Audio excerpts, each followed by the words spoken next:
Welcome back, Honestman, Fallout 4, Survival. I'm here at Nuka-World with Dogmeat, and just a couple of quick notes from between episodes. I checked out the Disciples' lair just off of Fizztop Mountain here, and wouldn't you know, Savoy and Dixie were in there. They weren't happy to see us, but we killed them, so mystery solved on that. They were not, in fact, at the power plant. They stayed behind, which is weird, but we figured it out. In addition, I went back to the Commonwealth and established a bunch more raider settlements, enough to get us up to 8 total, which does a couple of things. Well, I guess there's an achievement for it, for one, but more importantly, it unlocks the ability to create tribute chests at the raider settlements, which anyone playing like the really long game probably wants to do that, because aside from legendary enemies, at least my understanding, the tribute chests are the only other way of sort of generating legendary items. It's still random, but it's more, rolls of the dice, so to speak. So I did build one of those. And in the course of doing these things, we picked up enough XP for another level up. So we can go ahead and knock that out. Just staying the course on Grim Reaper Spirit here. There we go, maxed. Now, this is most likely going to be Mary Abernathy's final episode. We just have a few things to wrap up here in Nuka-World, and that's going to be it. So, without further ado, let's get to it. Okay, first stop for us here is the World of Refreshment. You may remember these doors, which were sealed because the power was off. But now, the power is on, and we can open these doors.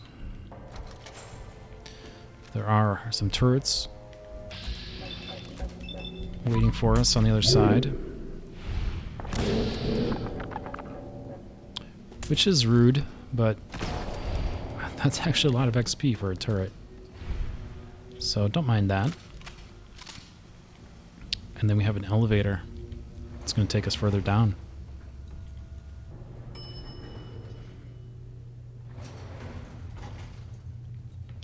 Okay, now there are just a couple things to grab here quick, and then some loot.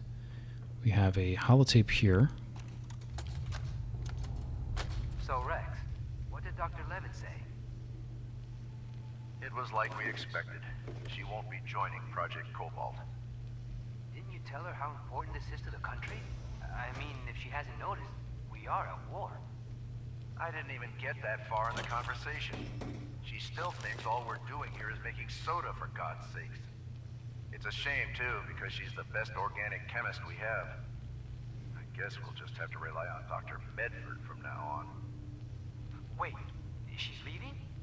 She's gonna walk away from all of this? She's not only walking away from her job here, she's blacklisting herself from our industry entirely. When I told JC about our chat, he blew his top. Started ranting about how he took a chance on Dr. Levitt and she's throwing it back in his face. The man's connected, Kevin. He makes a few phone calls, and by November she may as well hang up her lab coat for good. Damn. Remind me never to get on Brad Burton's bad side.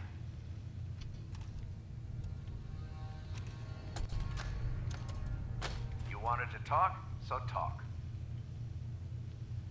Don't take that tone with me, Rex. You know exactly why I'm pulling you aside. You told Brad Burton our team would work on Project Cobalt without asking the rest of us first. I don't have to consult with any of you first. I'm the lead beveragier, remember? There's a reason JC put me in charge, you know. He trusts me to make the hard decisions and make them quickly. Are you even listening to yourself? JC? What, are the two of you best buddies now? When you talk like that, I picture you in a crushed velvet jacket, swirling a snifter of brandy in one hand and a cigar in the other. What the hell happened to you, Rex? I used to look up to you, and now you want us to jump into bed with the U.S. Army. I joined this team to bring joy to the world, not to create weapons of mass destruction. You know what, Kate? I expected more out of you. I really thought you'd jump at the chance to stop fooling around making soft drink flavors and play with the big boys for a change. I'll make this simple for you. Either you stop this emotional outburst and join the rest of us in reality, or I'm pulling you off the team. Go to hell, Rex. You'll have my resignation by the end of the month.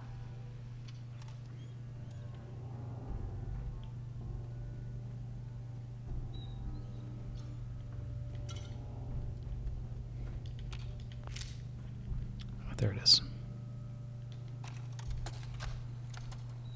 This is your last chance, Kate.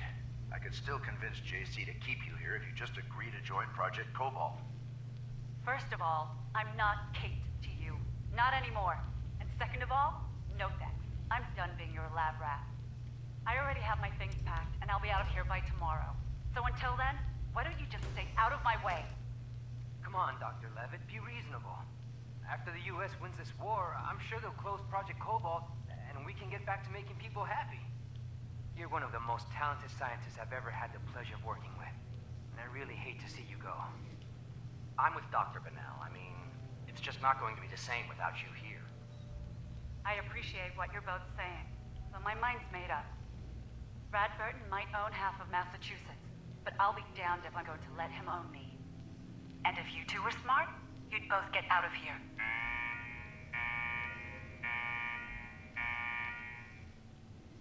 What the hell is that alarm?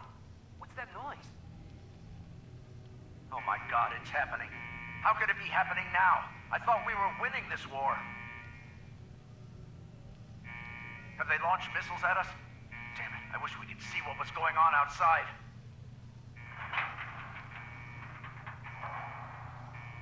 Oh my God, the door just sealed. We're stuck down here. What are you talking about? There's no way out? It's a built-in safety precaution. Brad Burton must have hit the panic button in his office. It seals all the high-security areas up tight. His vault, our lab, the power plant's control center. All of it. We have to face facts. We might be down here for a long time. Well, Rex, looks like you got what you wanted.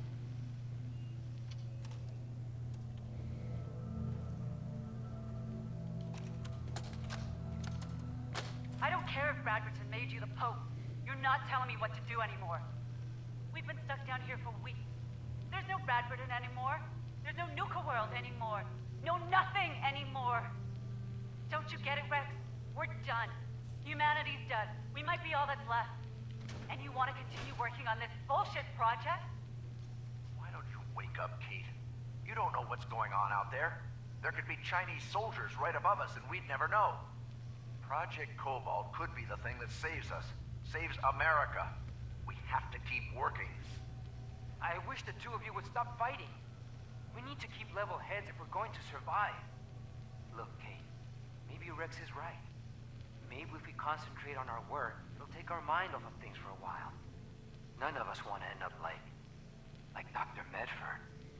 Look, I don't deny it's a shame what happened to Dr. Medford, but at least he kept his mind on his work. The fact of the matter is, he lost it. He was weak. He let his emotions take over. I don't want to see the same thing happen to you. You're crazy. At first, I thought you were just driven, but I was wrong. You're absolutely crazy. Why don't you pull out some of your secret recordings you've been making of us? You know, the ones you think we don't know about? Play them back and listen to yourself over the last few weeks. Listen to how goddamn insane you sound. Well, you know what? I'm done.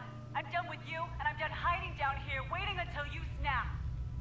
Get away from the door controls, Kate. I'm not kidding. A gun? So what are you gonna do? You going to shoot me now? Is that what this has come to? I said this to you a few months ago, and I'll say it again. Go to hell, Rex, and goodbye. Oh my God! You shot her. She's gone. I had to do it, Kevin. She left me no choice. Now let's take care of this mess and get back to work.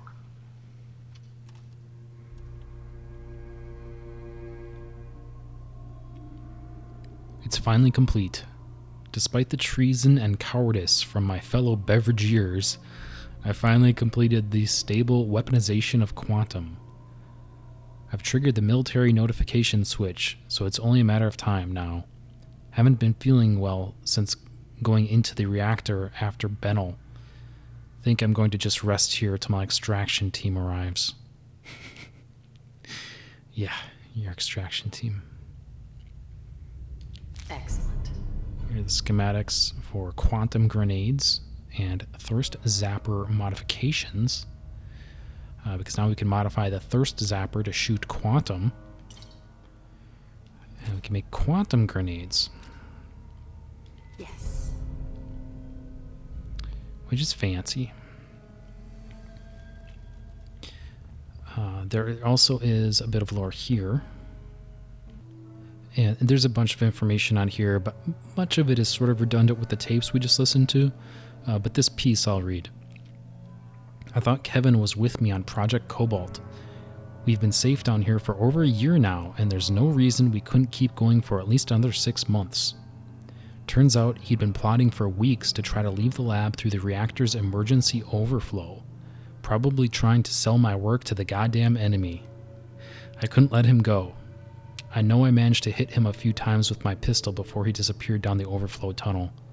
The blood loss and the radiation will surely finish him off. Serves him right, traitor.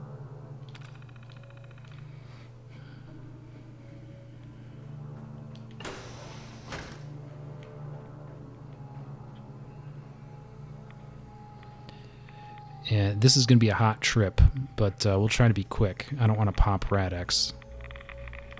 Holy cow.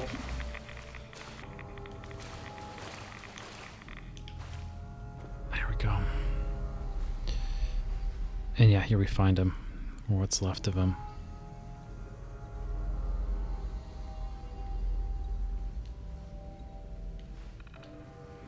There we go. And that opens the door so we can get out this way. And that does it for this little side trip. Let's get out of here, Dogmeat.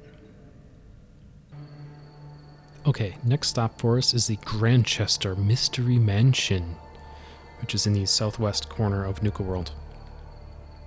And if we look closely here,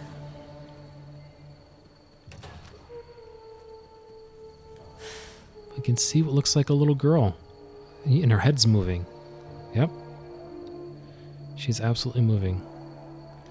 Just looks like there's a little girl up there. See if we can figure out what's up with that. Come experience the one tickets, please. What is this place? Welcome to the Grandchester Mystery Mansion. Inside, you will learn the story of Lucy and how she gruesomely murdered her parents. See where she ate breakfast. See the bed she slept in. View the actual floors she walked on. All for only $65. I'm an employee. I get in for free. Enjoy your visit to the Grandchester Mystery Mansion.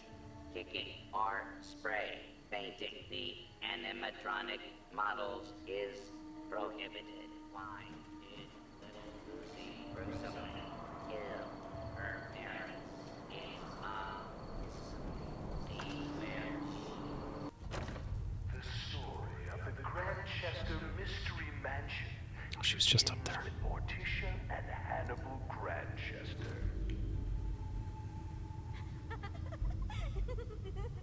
Morticia nearly dies giving birth to their only child, Lucy. Hannibal never wanted a child and resents the young girl for the near death of his wife. Please proceed to the next room. The hell was that gunshot? Shoving or pushing, disruptive behavior will result in being removed from the Grandchester Mystery Mansion.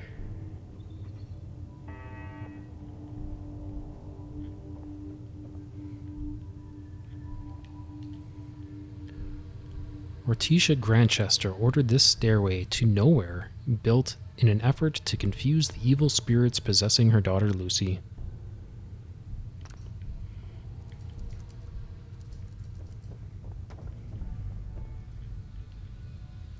Throughout the mansion, you'll find doors like this one that open to blank walls in an attempt to confuse the spirits possessing Lucy, the Grandchester's daughter.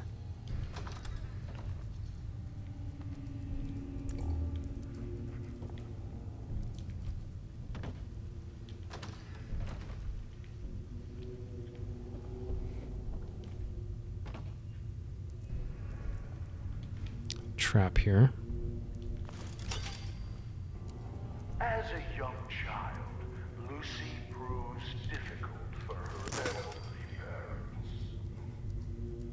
In this very room, her mother read her stories by Shelley and Poe and histories of the Borgias. With no friends to speak of, she would capture small animals to play with. Their skins were found nailed to the undersides of the furniture. Guests are not allowed to remove items as souvenirs. Please proceed to the next room. Portrait of Morticia Grandchester. Photographs suggest that the artist took many liberties to make her look more youthful and attractive.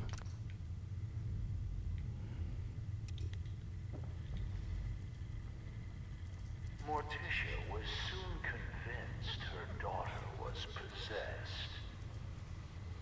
Hannibal was certain he could beat the evil out of her. Morticia complained every morning of ghostly chills afflicting her in this very hall. Taking the advice of her psychic, she persuaded Hannibal to build fireplaces to drive the spirits from it. We are not responsible for injuries of any guests attempting to crawl into the fireplaces. Please proceed to the next room.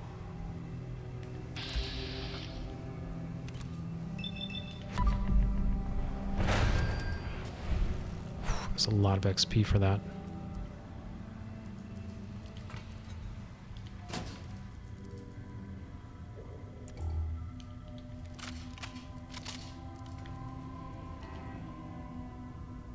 Throughout her short life, Lucy was fascinated with fire. She liked to throw insects into the flames and watch them burn.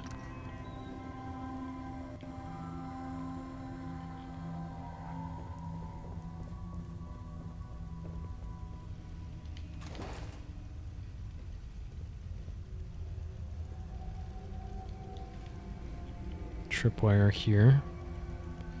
Looks like it was already tripped though. Morticia's psychic insisted that Lucy could be saved by driving out her evil spirit. Rooms such as this one were built to confuse the spirits, making it more difficult for them to find Lucy. One morning, Hannibal came in here to find a doll that looked suspiciously like him, swinging from a noose. Climbing onto ceiling furniture is strictly prohibited. Please proceed to the next room. Yeah, so we have our upside down room here.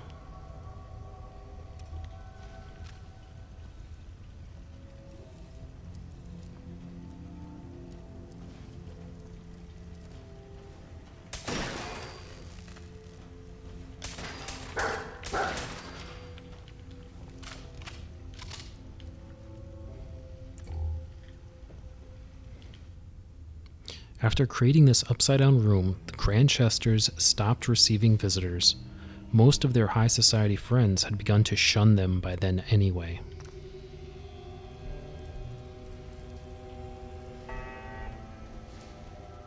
Hannibal's favorite cook quit when Lucy put mice in the stew. This is also where Lucy first attempted to kill her parents by poisoning the dessert. Hannibal walked with a cane after that. Lucy quickly learned to stay out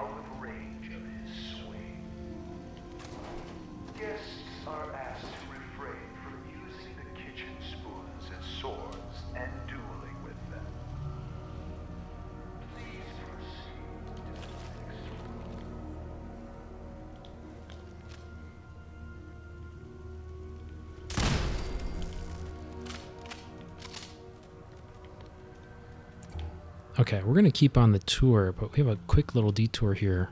I'll read the plaque first, though. The Grandchesters had trouble keeping staff, especially cooks, once Lucy was old enough to roam the mansion. The longest-serving cook was Granny Ratchet, whom they hired away from a prison. She quit after 5 months, declaring Lucy to be Satan's spawn.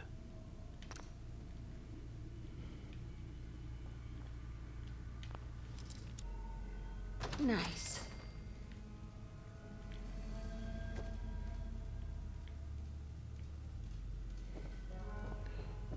Okay, yeah, we can see the blood puddle here. And more blood here.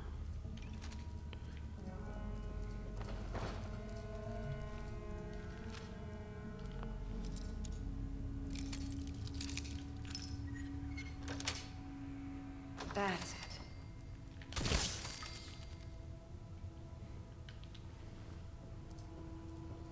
Yeah, and then here we find just half a dozen dead traitors.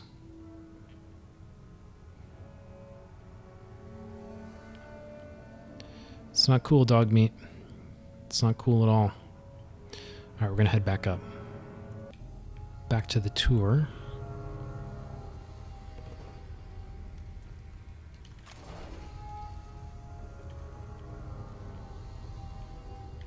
As we pass back through the parlor, notice a stairway going nowhere.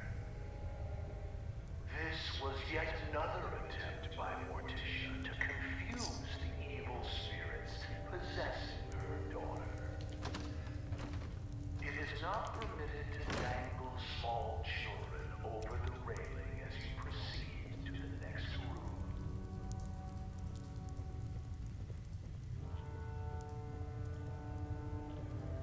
Madame Scarlata conducted seances in this room for Morticia in an attempt to drive the evil spirits from her daughter. Lucy would sit in the room above this one and knock on the ceiling during seances. Madame Scarlata once accused the little girl of trying to push her down the stairs. There is no need to be scared. Modern science has proven that ghosts are not real and seances are fake. When the Grandchester Mystery Mansion was sold at auction, several trick candles were found here. Please proceed to the next room.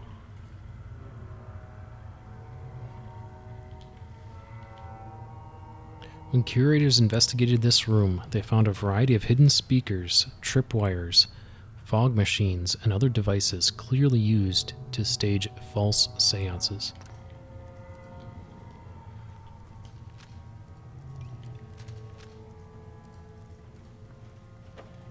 In this room, Oh, she ran through the door at the end there.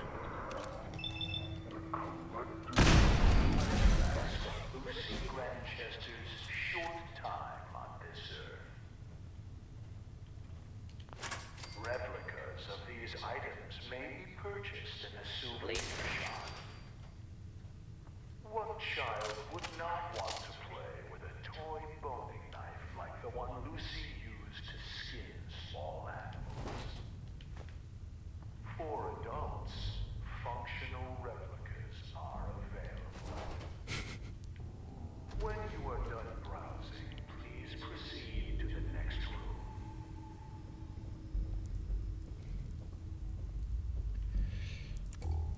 Yeah, a whole lot of grenade bouquets dangling.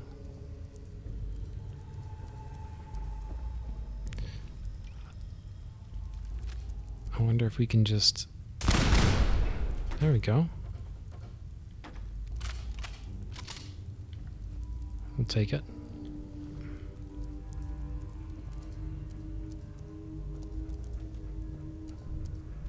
After impaling his foot with a rusty spike that was mysteriously driven into his shoe, Hannibal came to Lucy's room to punish her for the prank.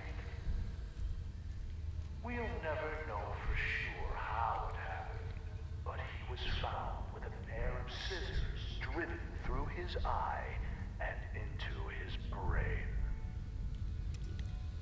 Lucy claimed she was holding them in self-defense as he tried to beat her with his cane. She said he tripped and fell onto the scissors. When asked why his fingers had all been cut off, she replied that it was so he couldn't hold the cane again. Lucy's mother was found dead in the master bedroom with a cloth doll stuffed in her mouth. Her wrists had rope burns, but no ropes were ever found.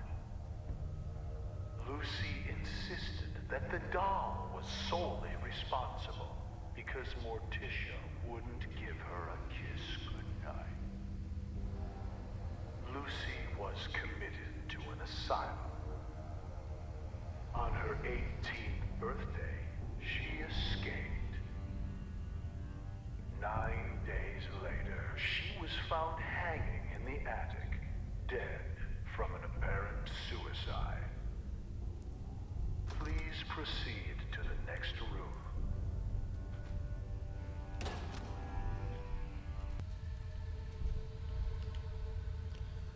After the gruesome murders of Lucy's parents, the police confiscated dozens of items from this room.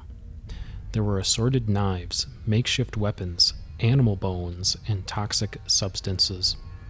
Strangest of all was a journal written in some sort of code that was never deciphered. Unfortunately, all of those items remain in police evidence lockers to this day.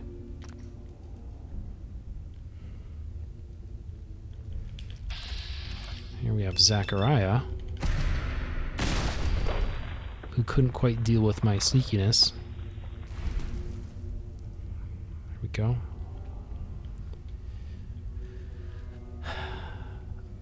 But yeah, so this is who's responsible for the dead traitors. He set up shop here, obviously. This is turning out to be a pretty sweet setup after all. All I gotta do is leave a few tickets by that stupid ticket taker, and they scamper in like rats to garbage. Already bagged the dumbass Minuteman that wandered in, and some family traveling west. Minuteman had some good stuff, but the family only had some food and caps. Who the hell travels in the wasteland with no weapons and no ammo? Idiots.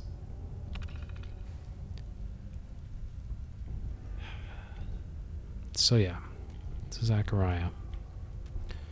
No girl, though. We still have one more door.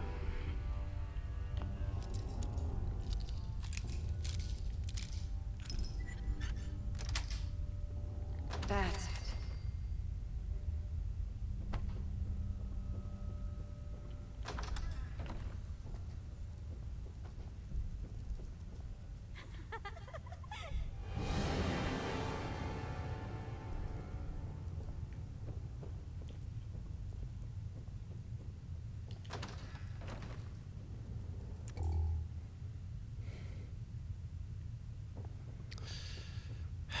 There we go, Dogmeat. Slow clap. Slow clap for the ghost girl. Most noteworthy up here, though, aside from Lucy and her shenanigans, is magazine. Plus 5% explosive damage. Can't argue with that. There we go. There's a couple other random little things here. But that does it for the Mystery Mansion. Me and Dogmeat are going to head out of here. And now we just have a little unfinished business in the Galactic Zone. Now that the power is on, this elevator works. Going up.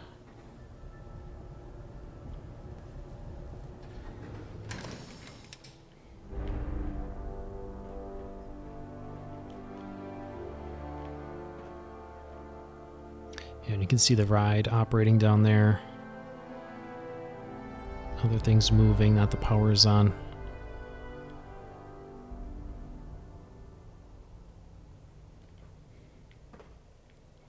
But the prize up here is the final star core.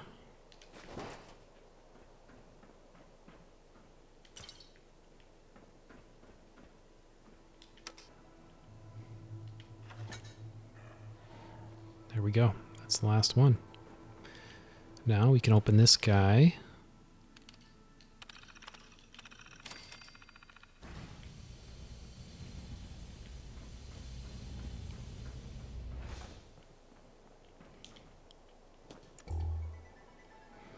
Quantum XO1. And this is pretty nice, actually. With all pieces equipped, you get the set bonus of increased AP refresh speed. And obviously it has the XO1 frame as well, which is, I believe, the best frame. So yeah, I think this is pretty sweet as far as power armor goes.